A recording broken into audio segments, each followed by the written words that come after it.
Okay, Rabotai, welcome everyone. Tonight's shiur, of course, as usual, it's a big inyan. What's the inyan over here? It speaks something that's very, very interesting. I'd like to tell you. It's one Rashi. It's something called. I'm going to tell you what it is. It's something called Mesirut Nefesh. What's Mesirut Nefesh? Mesirut Nefesh, when a person gives up sometimes things or does things that are hard for him, you'll see in your life great things happening right after. I'm going to elaborate, but that is the shiur tonight. And I'm going to prove it to you.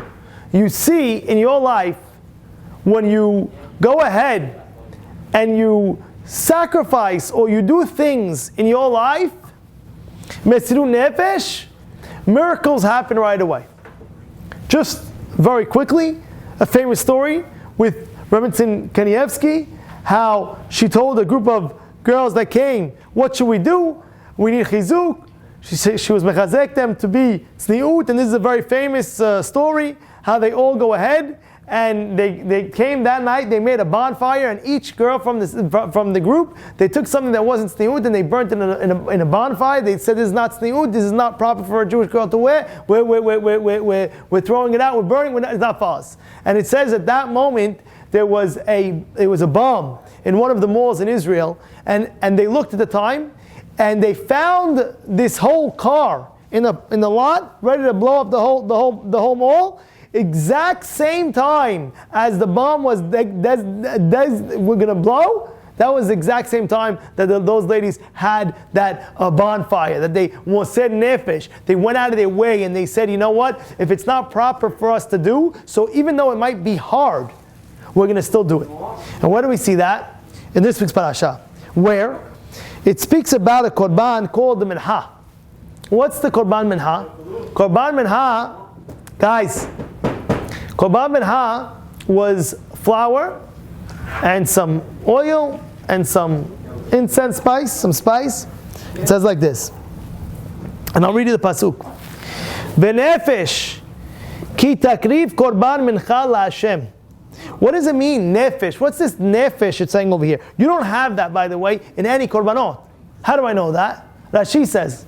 Yeah? Rabbi son, look what he says over here. It says, v'nefesh ki takriv. What does Rashi say over here? Kadash, please take care of it. V'nefesh ki takriv, what does it mean? Lo ne'emar nefesh bekol korbonotav. Right? It doesn't have the word nefesh in any all other korban than nedava. The only time it says nefesh is ela b'minha. Why? You hear the question that she's asking? You don't have this word nefesh. Nefesh just means that he himself sacrificed, but you don't have that in any other korban except the korban minha, except the korban where you have a flour offering, where you have some flour, you have some oil, you have some spice, and that is the korban where it says what? Where it speaks about nefesh, like you are being makriv yourself. Why? You hear the question? Solid question, no? You don't, again, all the korbanot, you don't have this word that you sacrifice yourself. V'nefesh ki takriv. But by the case of Minha, it's like you sacrifice yourself. Why? What is so special about the Minha offering that is more than any other korban? Rashi answers. I'm going to read you the question. Rashi answers the question. It says again, v'nefesh ki takriv. Why? Rashi explains, lo ne'emar nefesh b'chol korban nedava, ela b'minha. Only the donation of a minha offering does it say nefesh. Why? So he says, mi darko linadev minha. Who is the person who brings a minha? Who is the person? The person that brings a minha, that donates a minha, usually if a person has any means, any money, he's going to go ahead and bring a nice cow, which he should be doing. Or if he doesn't have enough money to do that, he'll bring what? He'll bring a chicken. But he'll bring an animal. Right? Because he has the means. That's what he is obligated to do. That's what he's obligated. But you might say, what happens over here of a poor person? A poor person cannot afford a cow. He cannot afford a sheep. He cannot afford these animals. So now what does he do? He's only coming into the Beit HaMikdash and he's only donating what he can donate. And what is that? That's just flour. But what is the Torah saying? That is so precious to me. It's as if he was makriv himself. V'nefesh ki takriv. It's like you sacrifice yourself. So how's it sacrificing myself? You gave him an offering. You gave some flour. You didn't give the cow like the rich man gave, which he's supposed to give. So why are you considered like you sacrificed yourself? And the answer is, you did your utmost that you can do. If you can max out what you can do, you are considered, you're sacrificing yourself. It's as much as you can do. You are reaching greatness at that moment.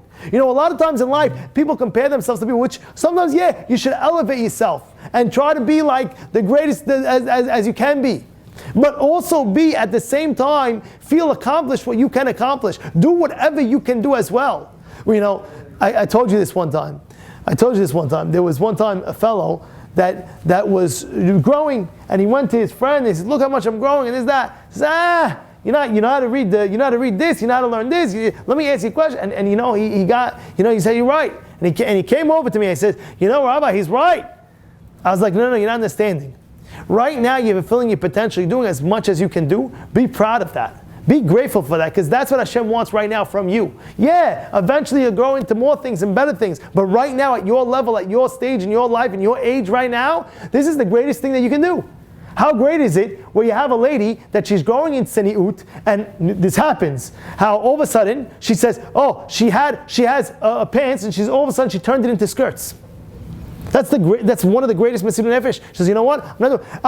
And then she grows, and then she becomes even more tzniut. It's a growth process. But at that stage, in that level, what she did was a great sacrifice in her level. And therefore Hashem says, this is a sacrifice that I want. It's like you sacrifice yourself. It's like you did your utmost that you can do. This is v'nefesh ki takriv. You are great. You are doing something called Mesirut Nefesh. And that's why Rashi says, who gives the korban minha? Who is it? Mi da korban minha? Ani. A poor person, he's donating that. Why? Because that's what he has. Amar Kadosh Baruch Hu, ma'aleh ani ke'ilu hikriv nafsho.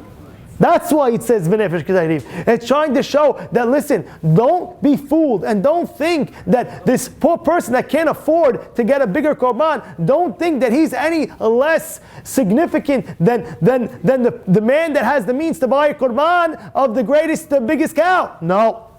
It's saying, if you do your utmost that you could do, it's hard, but you did it, it's like you sacrifice yourself. It's something called in life, it's something called Mesirut Nefesh. It's something that you're giving from yourself, and this is one of the highest levels that you can get to. Now I want to tell you something. In the Siddur, every single prayer we do have in the Amidah. If you look, you can take the Magen Avraham Siddur, any Siddur you like, and we have a word, really. We have a word that's a very important word. And I don't know if anybody really paid attention to it, but it's in the first paracha. We say, what's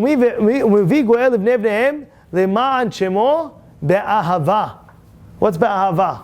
So you know what the rabbis teach us to have in mind, be'ahava? One should have in mind that he's prepared to give up his life for Hashem. You knew that? How'd you know that? Do you think about that when you're saying be'ahava? Ba'ava, when in the first beracha, gomer chasim dovim, konako, v'zocher hazdavot, uvi goel v'nei v'nehem, lan shemo, ba'ahava. What's ba'ahava? You love Hashem so much that you're willing to give your life for Hashem.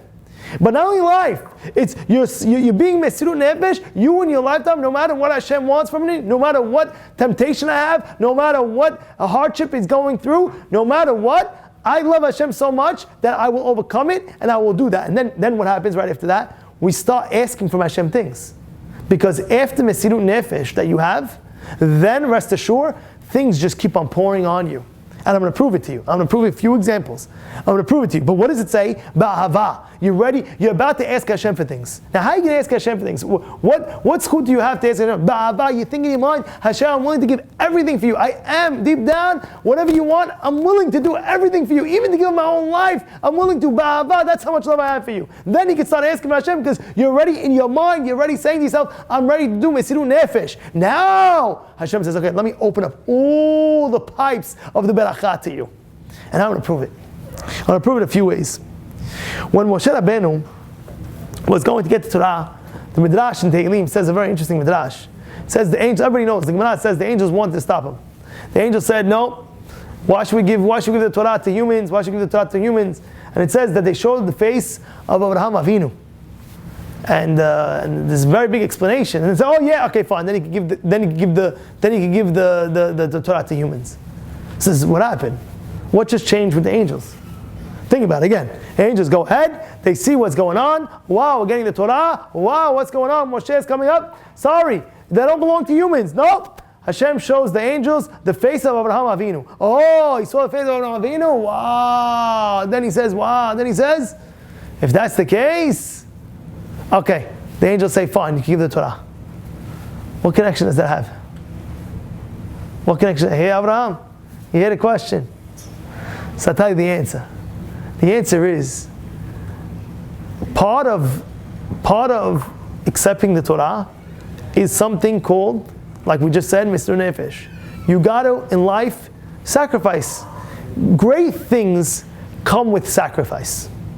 Great things come with sacrifice. If a person wants to have a good marriage in life, he wants to have the best shalom bayit, it comes with sacrifices. How? I'll prove it to you. Very simple. You want this type of couch. And your wife wants this type of couch. Now you could go and you could battle it out. No, I want this couch. No, I want that couch. So, in order to have the best shalom bayit, you're going to sacrifice. You're going to say, you know what? Even though this is what I want, I'm sacrificing my own wants for your wants, and go. Whatever couch you want, honey. Take whatever you like. I don't care. Whatever you want to buy. Whatever you want to color you want. Whatever you want to do. So you're sacrificing, but that sacrifice that you're getting much more. You're gaining something called shalom bayit. You're gaining much more with that. And that's every single thing in your life. Whatever you sacrifice for it, you sacrifice for it, but in return, you're getting so much greater things. A temptation. If a person, heaven forbid, he's walking on the street, he has a temptation, so he sacrifices this temptation. Have a look. And now what? Hashem says, what you're going to get now in Shamayim, what you're going to get now in Gan Eden and Olam Haba is going to be tremendous. You're going to see the greatest Gan Eden you're going to get for that. Wow. What'd you do? Again, you prevented yourself from temptation. Boom, the reward is great. The reward is tremendous. And now I'll prove it. So what is the face of Abraham Avinu to the angels? The angels were saying to Hashem, how could we give the Torah? Such a great Torah. How could we give it to human beings? These human beings, are they ready to sacrifice themselves for the Torah? You know there's a lot of laws, you know that, right? There's laws about eating. There's laws about everything you go on. There's laws about working. There's laws about Shabbat. There's laws about speaking Lashon Hara, not speaking Lashon Hara. There's so many laws. There's so many laws. At the end of the day, who are we giving it to? We're giving it to these people? Are they ready to sacrifice for the Torah? Are they ready to do things that be able to? Yes, then give it to them. Oh, they saw Abraham Avinu's face? That's it. That's jackpot. You gave us the winning numbers, give it to them. Why? Because they saw the angels when they came down, and Abraham, what happened? He was sick. He wasn't feeling good. It was sick from the Brit Milah. It was the third day of the Brit Milah, the biggest pain that he had. And Hashem brought the hottest day ever. He brought the sun out. And what happens? The angels come and they see Abraham in pain. He runs out to greet the guests and he serves the guests, even though he had servants. Abraham had people to serve. Abraham says, I'm going to serve them. So what they see? They saw Abraham Avinu's Mesirut Nefesh. He was sick, he wasn't feeling good, and yet, what did he do? He didn't tell his servants to serve them. He got up in the hot weather, and the sick, and he did it himself. The angel said, wow, this is Abraham Avinu's children? These lineages from Abraham Avinu, okay, Abraham, okay, Yitzchak, okay, Yaakov, then they can get to Torah. Because they know how to sacrifice. They have the gene from Abraham Avinu. If it's very hard for them to do something, they're willing to sacrifice for it.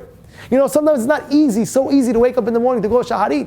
Sometimes it's not easy to go to shul. Sometimes it's, my man not in the mood. Sometimes it's not so easy to learn. Sometimes.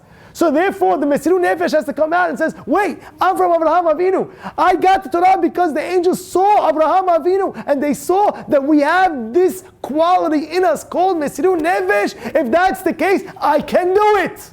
I can do it. That's what it takes. That's what it takes. Now listen to this. This is for you. Listen to this. Now, We're getting out of Egypt. What does Hashem, I want to ask you guys a question. Please just listen carefully. What does Hashem say to Moshe? He tells Moshe, I want to take them out of Egypt. But they have to do one thing. Dabru el kol adad Yisrael. This is in Perek Yud Bet, Shmot, Perek Yud Bet Gimel. It says, Dabru el Bezrat Hashem, Ba'asor HaChodesh, V'yikru lachem ish seh lebet avot seh labayit. He says, what do they have to do? They have to take a seh. What's a seh? Sheep, right? But it says, what does it say? Seh. Later on, in the Parashat, when Moshe is telling the people, by the way, you know what Hashem wants? Vayikra Moshe lekol ziknei Yisrael in Pasuk of Aleph. It says, Vayomer alehem mishchu uchu lachem tzon. What happened? Earlier, when Hashem said what? He said, what did he tell him to do? What? Take a seh. What does Moshe Rabbeinu tell the people? Take a tzon. What's going on? Listen carefully. Listen carefully. We know they both mean sheep, basically. Seh and tzon is sheep. Same thing. So why is it that when Hashem is telling Bnei Yisrael, Hashem is telling Bnei Yisrael take a seh, and Moshe gives it over? I just showed you the pasuk. It says, "V'shku tzon." Take a sheep tzon. So say seh. Same thing, right? Sheep. What's going on? I'll tell you. It says every day in the tefillah earlier, we have in the Pirkei Avot, what does it say? Have'az kanamer, ve'kar kanesher, ve'ratz ketzevi. Now what is that? What is that? Have'az kanamer means be bold like a leopard, like a namer. What's a leopard? A leopard is bold. You look at a leopard. What are you looking at? Like you're looking at him. He's like, what are you looking at? What are you looking at? You know, sometimes you're going to do mitzvot in your life, and then people are going to look at you. They're going to say, what are you doing? You're weird. What are you doing? So no. What are you doing? You're the weird one. I'm the guy that's doing right. You know, sometimes in your life, wait, you're in a place. Should I put on my yarmulke? Should I not put on my yarmulke? What should I do? Nobody's doing this. Nobody's doing that. What do you mean? You have to be bold like a leopard. I am bold. This is me. No, I'm sorry. I'm not going to lower my status right now for anybody else because I'm bold. This is what I'm supposed to do. This is what I'll do. That's being bold. You know, sometimes in life, one of the laws is that what? Don't be embarrassed of things that you're doing right. Don't be embarrassed of things that you're doing right. If you're right, so what are you ashamed of? I'm very happy. This is what I'm doing. I'm very ashamed of. Sometimes a person is from family, and their family might tell them things. Oh, what are you doing? Why are you doing this? Why are you doing that? But you know you're in the right. So excuse me, I feel this is what is going on. This is what I'm doing. I'm doing what's right. Am I hurting you in any way? No. But I feel it's right. This is what's right. I'm going to be bold. I'm going to be sticking to my standards. That's have'az kanamer. What's the second thing? That's katzevi. What does it mean that's katzevi? Run like a deer. You ever see you ever hear something called Black Friday? Black Friday? You know what I'm talking about? No. You know what I'm talking about? They have sales after that. There's some type of chicken. They celebrate a chicken and right, and they have the next day they have what's it called?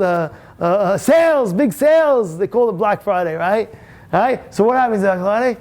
You have people waiting online at the store, literally waiting, or they want to get tickets for the game. Jets game, I gotta wait. They're waiting, they're camping out, they're mesiru nefesh. That's good to me. You have a mitzvah, run to do the mitzvah. Go crazy about it. Go wild, go insane. Wow, I have a mitzvah, I can't wait.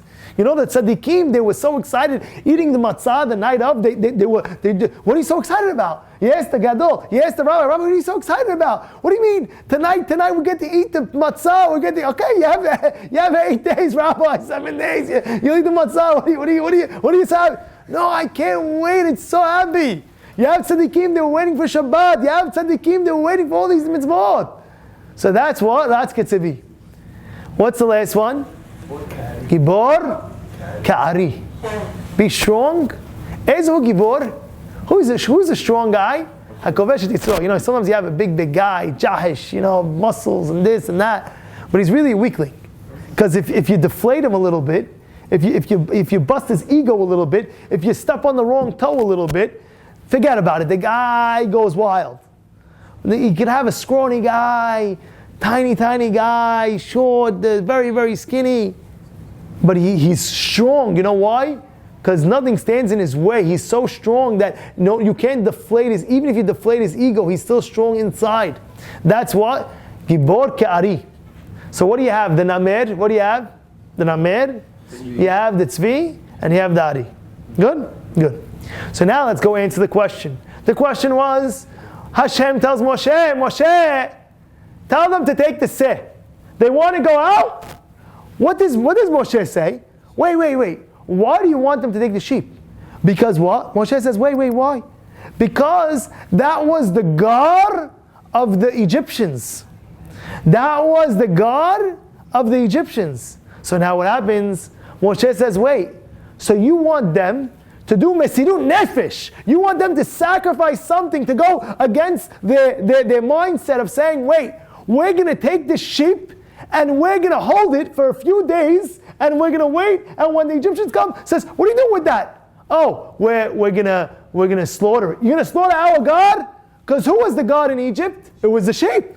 So Moshe says, wait, Hashem, why the sheep out of everything? You can't tell them to do something else? You can't tell them to take a chicken? Well, why sheep? Must be, you want them to be Mesirut Nefesh, you want them to sacrifice and to be strong in the bitachon, that you will take them out against all odds of the Egyptians. So now Moshe says, you want us to sacrifice? So we'll take the tzon. It's also sheep. But what's tzon? How do you spell tzon? Tzadik Aleph Nun. What's Tzadik Aleph Nun? Tzadik is what? The tzvi. The tzvi. Aleph is what? Ari. The Ari. Nun is what? Namer. Be like the tzon. Don't just be the seh. Yeah, I see clearly what Hashem wants from you. He wants you to be like the tzon. He wants you to be like the tzvi and the Ari and the Namer. If you want to be a nation to get freed from slavery, you have to have that Mesirut Nefesh, that self-sacrifice within you to go against the grain, to go against the hardship, to go against what's difficult. That's the tzon. That is the tzon. That's what Moshe Rabbeinu says. I got it, Hashem. For a nation, you need to have that Mesirut Nefesh. You need to have that Mesirut Nefesh. Now, I would like to just go a little bit more. If you go further, that is to start a nation. If you go a little bit further, you see they're going to do Kiryat Yam Suf. Now, before the Kiryat Yam Suf, what happens? Hashem doesn't say, split the sea. What does he do? He says, I'll get them right by the water. And I won't open up until one thing. Until they show me that they have bitachon in me, and they believe when I tell them to go, they're going to go. And what do? Now Shomer and Minadav and crew, they're going until it gets to the top. What happens? They get to the nose. Hashem, we can't go no more. Hashem says, you can't go no more. You believed in me, you trusted me, you did Mesirut Nefesh for me, I'm going to make a miracle for you. Because when you have Mesirut Nefesh in your life, when you have this self-sacrifice in your life, just know that miracles will happen. Great things will happen. And by the way, I want to just go over this. Abraham, listen to this. I want to tell you. When we were doing the sacrifice for the tzon, for the sheep, right? How did we do it? It was roasted. We had to roast the sheep. You know, we could have, it's seli, right? We could have what? We could have cooked it, boiled it, no, roast it. You know, you know what roast is? Roast is one of those things where, like, you know, the rotisserie, you see the whole thing going around and around like shawarma, like that. So Hashem could have said, you know, I don't want you to roast it. I want you to cook it on the pot. Put it in the pot. You know, bake it, put it in the oven. No. The Mesirut Nefesh has to be so strong that the Egyptians have to see what you're doing, and you have to have that Mesirut Nefesh that even they'll see it. You might say, oh, there's not so much Mesirut Nefesh, they'll put it in the oven. No, you have to put it on the rotisserie. Even now the Egyptians are walking, what is going on? You make shawarma? What do you have over there? That's our God, what are you doing? No. That is it. You have to understand that is the Mesirut Nefesh. And you know what a big Mesirut Nefesh is? When a person's sitting down and just, he's learning. You know why? Some people might say, what is this guy doing? Let him go do something productive. You know what the Gemara says about this person if you say that? My ahani le'Rabbanan. This is the words of the Gemara. My ahani le'Rabbanan apikoris. The guy's an apikoris. How's he apikoris? Because he's saying, what is this guy doing? What is he doing? Reading a book? What are you doing? What is he doing? Go do something productive. Wrong. That is the most productive thing that you're doing in your life. One of the greatest accomplishments you could have in your life is to learn, have the ideas of the Torah, the Dvar Hashem within you. It's the greatest thing in a person's life. Talmud Torah kinei kulam. Learning Torah is connected all the mitzvot. The Rambam says, if you have 612 mitzvot on one side, one mitzvah of the Limud Torah on the other, it outweighs all the 612. And where is it from? It's what the Mesirut Nefesh that a person has. What am I doing? Vayikra, I'm just holding the world. What are you doing? One guy called me up. So Rabbi, how's your arms doing? I said, it's doing great. I broke my leg, not my arm. He says, no. You're holding up the world by learning Torah. How's your arms doing? That's what he told me. Bobby Schneider called me up. It was Bobby Schneider. He says, Rabbi, how's your arms doing? I was like, what do you mean, Bobby? He's like, listen, if your arms are, you must be tired. He said, what? You're holding up the world, you're learning Torah. You're holding up the world. It's true. It's true. But Baruch Hashem, my arms are feeling good. So that's what it is. It's called Mesirut Nefesh. It's called Mesirut Nefesh. And by the way, there's different levels of it also. There's different levels. How do you think Rabbi Yosef became Gadol Ador? How do you think he became Gadol Ador? You know the famous story when he was in his old age, the doctor came. This is a true story. It's documented. The doctor came to Rabbi Yosef. One of the doctors he had at the end of his life, someone with his back. You know that? You know the story, Abraham? You know the story? With his back, he was aching, the back was killing him. So they brought in a doctor, a very hashuv doctor. So the doctor, before he went inside to see Rabbi Yosef, he checked all the x-rays, and he says, wow, these x-rays, I can't believe, okay, let's meet the rabbi. So he's with a folder, the doctor's with a folder, and they come in, the family comes in, and they open up the door, and they see Rabbi Yosef. He's sitting there over a Gemara, learning Gemara. Sitting down, learning Gemara. So the doctor says, all right, where's the patient? He says, no, that's the rabbi, he's the patient. He says, no, where's the patient? So like, no, doctor, there's nobody else in the house. He is the patient. This is the rabbi that's the patient? He says, yes. He says, it's impossible. He says, why is it impossible? He says, look, he pulls out the folder, and he shows them with the x-rays, this, that. According to all these x-rays, do you know how much pain it'll hurt him if he's sitting there and sitting on a chair and learning over a book, a Gemara like this? Do you know how much it'll hurt him? It'll kill him. Any normal human being with x-rays like this won't be able to survive. It's impossible, it's him. So the doctor says, I'm here to check you out. How's your back? So the rabbi says, it's killing me. It's killing me. He's like, how hard? It's murder. Oh, so this is the patient. What do you do? You know, sometimes a guy, he's hurting a little bit, this, that. He still learns.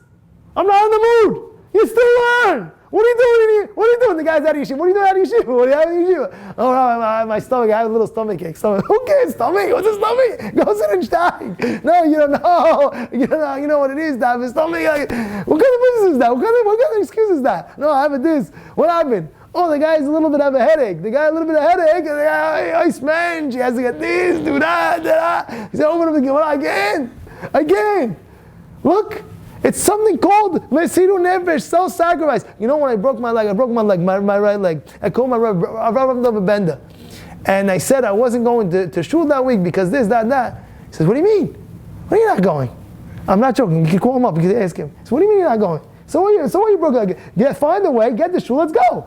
You have a job to do. You have to learn. You have to steig. You have to give over. You have to teach. There was no such thing in the brain. Like, what are you talking about? So your leg hurts. So what? So you don't understand. So your leg hurts. So it's hurting you. So that's it. You stop everything. What's going on? This is something called Mesirut Nefesh. There's going to be times in your life where you're going to have to inactivate this quality of Mesirut. And if you do, you will see miracles in your own life. I'll give you a personal example to me that happened to me. It happened about 4 years ago. I had a friend, I was over my Ma'asrot. I was over it. And I got a call from one of my very good friends, and he says, my situation is A, B, and C, and I didn't ask anybody. I tried, and this, that. If I don't, my Con Edison bill grew, and if they sell within the 24 hours, they're cutting down my electric. And he says, I need the money before 12 noon tonight. I looked at the watch, it's 11 o'clock. I said, what are you going to do? So I'm asking you. I said, how much is it? $3,000. Look at the account. I write him a check, $3,000. It's exactly what I'm telling you. I give him a check, $3,000, and it was a little bit Mesirut Nefesh. I was over my Masrot, I was over this, that. I said, no problem, here, take $3,000, my friend, this, that. It was like a little pushing. Anyway, that week, I get a letter from Con Ed, and I have the thing. The letter says, oh, we overdrafted you from your account, from a few bills we see. We took extra. We have to refund you $3,000. I got a check back from Con Ed. You ever get a check back from Con Ed? I got a check back from our that night, 3 days later, I gave them. Why? Because when a person does Mesirut Nefesh a little bit, Hashem says, you're going to see, I'm going to give you much more. I'm going to give you much more. What do you think? You're sacrificing? When you sacrifice, you're really getting. I want to tell you a story. There's a story in the Gemara, 2 stories really. But one of the stories I want to tell you, there's a story about a Rabban Gamliel. In the times of the Beit HaMikdash was getting destroyed, and the Romans, they said, they're going to kill Rabban Gamliel. So one of the emperors, one of the soldiers, they ran to Gamliel, and they told Rabban Gamliel, Baal hatem mitbakesh, Baal hachotem mitbakesh. It means the leader, which you're the leader, they're calling us on us to kill you. So Rabban Gamliel hides. Hiding. So this guy, this soldier, he says, I know where you are. I know you're here. I know you're here, and we're coming to kill you. So he says, the soldier says, if I don't kill you, would I get Olam Haba? So he says, yes, you'll get Olam Haba. The Gemara says, the soldier tells him, swear to me. Rabban Gamliel swears. And I was always bothered. That, first of all, how do you swear on? You don't know what the soldier did. You know what the soldier did? He's swearing that he's going to have Olam Haba. And by the way, I want to tell you something. The Gemara says that if any decree was on a Jew, and as they were executing, the person that was going to execute the Jew died, that's a sign from heaven, from whatever heaven they believe in, that we don't execute the person. You got that? Again, if somebody's going, you got that or no? If somebody's going to execute, back in the day, the rule was, the Gemara says, the rule is, if they're going to execute a Jew, and as they're going to execute him, the Goyim are executing, they're going as and something happened to the guy who was executing, the soldier died, it's a sign, we leave this person alive. So what did this person do? This soldier went, and he jumped, and he killed himself, and now everybody left Rabban Gamliel alone. Wow! This guy was going to kill Rabban Gamliel, and as he was going to kill Rabban Gamliel, this guy died. It's a sign, Rabban Gamliel, you could stay alive. That's what happened. But I was always bothered. I said, Rabban Gamliel, I don't understand. How do you make a swear? I understand, you have Olam Haba, if I do that mitzvah, fine, you have Olam Haba. Swear! You know what swear is? Swear, he's putting his name on the line. Swear. It wasn't a swear like me swear, I'll swear, you swear. Yes, swear. Swear to me, you I swear. No, it's a real swear. It's a real shivua. He's telling me, shivua. You know what? And Rabban Gamliel swear. How do I know swear? You know what the answer is? Now I think we got the answer. Very good. The answer is because Rabban Gamliel understood when a person does Mesirut Nefesh, when a person does such a sacrifice, it's automatically that something great is going to happen. So he's saying, what do? You're giving up your life so I could stay alive, because that's what you're going to do. You're going to go give up your life, you're going to go jump the roof in order what? So nobody kills me. So therefore it's automatically, you do Mesirut Nefesh, you're automatically going to get Olam Haba. I could swear that you're going to get Olam Haba, because that's what people that get Olam Haba do. You know, the Zohar says there's a special place in Shamayim, in Gan Eden, that there's only place where only if a person dies, Al Kiddush Hashem gets. You know that? There's a certain place, you're going to get Gan Eden. Everybody's going to get Gan Eden. But there's a special Gan Eden only for those Jews that die Al Kiddush Hashem. Why? Because it's one of the highest levels. To die Al Kiddush Hashem, you're dying, they tell you, do this, or we'll kill you. Are you ready to give your life for God? And that's what we do, ba'ahava. That's what we think in mind. Ba'ahava. Ba'ahava. We love you, Hashem, ba'ahava. We'll do anything for you. We'll sacrifice our lives for you. We'll do it, we'll do it, we'll do it. And guess what? That really, in essence, that is the whole story of Purim. If you analyze the whole story of Purim, what was it? Mordechai, if you think about it, he didn't bow down to Haman, right? And what happened because of that? What happened? People were saying, Mordecai, just bow down to him. Because he didn't bow down to him, he made a decree, all Jews die. You should have bowed down. True or not true? If Mordecai would have just bowed down to Haman, that's it, game's over. What's going on over here? He just bow down. Mordecai says no.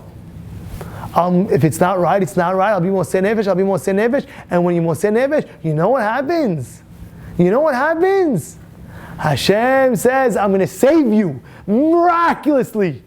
That's Purim. Esther, she couldn't go to Ahashverosh just like that.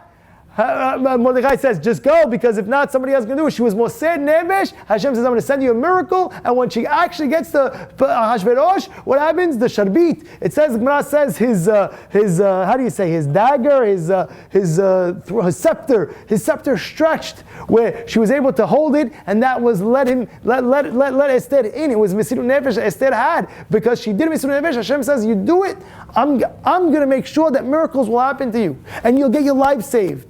You know, there's a story about a man. It was a very famous story. It was Mr. Farhi. You know Mr. Farhi. He owns a jewelry store. Anybody heard that story? You heard the story? Yeah. Oh, what happened? He has a jewelry store. And on Shabbat, what happened was it rang, and he gets the buzzer when it rang. That means somebody broke in. If somebody broke in, he will go there and he'll see what's going on. And what happened was, he says, his brothers were by the Shabbat table. He says, listen, we're not going Shabbat. They went at the end after Shabbat. And the story goes, they really got their lives saved. Why? Because they went after Shabbat. And what happened was, they saw that the safe wasn't broken. The safe was completely locked. So they didn't understand how did it crack. So they realized what happened. The robbers came and they ignited the alarm, and they stood on top of the AC units in the ceiling, and they were waiting for them to come to open up the safe now, and then they were going to jump that second and beat them up and grab everything else. But since they were Shomer Shabbat, they were Moseh Nefesh, and they kept Shabbat, Hashem said, if that's the case, I'll save your whole jewelry store. That's what happened. Because when you do Mesirut Nefesh, when you sacrifice, you do things that you can't even imagine that you did, you'll see in your lifetime, you will see miracles. How many times people are honest in business? And it's a very hard test. It's a very hard test sometimes. Sometimes it's a hard test. Being honest in business, sometimes it's hard. And the guy is honest, and all of a sudden, because he became honest, boom, wow, you're so honest, this is what you're going to get, this, that, how? The answer is, it's when you sacrifice and you do Mesirut Nefesh, you will see miracles in your life. You will see bracha in your life. You will see things that you couldn't even imagine in your life. If it's right, it's right. If it's wrong, it's wrong, and you'll see it. You'll see it. I have many stories to go around. Many people have their stories, how they want to say Nefesh, and that's what happened. I'll just tell you one last one, and we'll finish with this. You know, The story goes, it says, anybody kol haborem piv b'shat meriva toleh haaretz al belima. What does that mean? If a person's ever having a fight and doesn't answer back, you're holding up the whole world. So there was a lady, she couldn't have children. And she went to Rabbi Kanievsky. She said, what should I do? She says, if you ever see something like that, get a beracha from this person that doesn't fight back. And all of a sudden, there was that night, they had a wedding. There was a wedding, whatever, she went. And this lady couldn't have children. She went to this wedding. And she sees one lady, she spilled by accident, coke, I don't know what it was, something on this other lady's dress. And the lady gets up, she screams, it's a brand new dress! What are you doing? I can't believe you! What's wrong with you? And she's about to answer back. And this lady grabs her and says, wait! Don't answer back! Don't answer back! Give me a beracha that I should have children. Please, she doesn't have children, please. She begged her, please, please, please. She gave her beracha. That year she had a child. Says, how did that happen? What triggered it? You know what triggered it? Because when a person has such a desire to answer back, such a desire to scream back at somebody else is fighting, and you hold back your moser nefesh, whatever comes out of your mouth is kadosh. Whatever you want, you get. It's pashut. It's obvious. Because it's such a hard test. It's such a mesirut nefesh. And that's why, Rabotai, you have to know, when the Torah says about the Minha offering, how this ani, what do you want from this ani? He's a poor man, he can't afford a cow like a rich man. Don't worry, Hashem says, if you did your best, if you tried your best, Hashem says, I take that as a sacrifice, as if you gave up everything you have. Have a great day.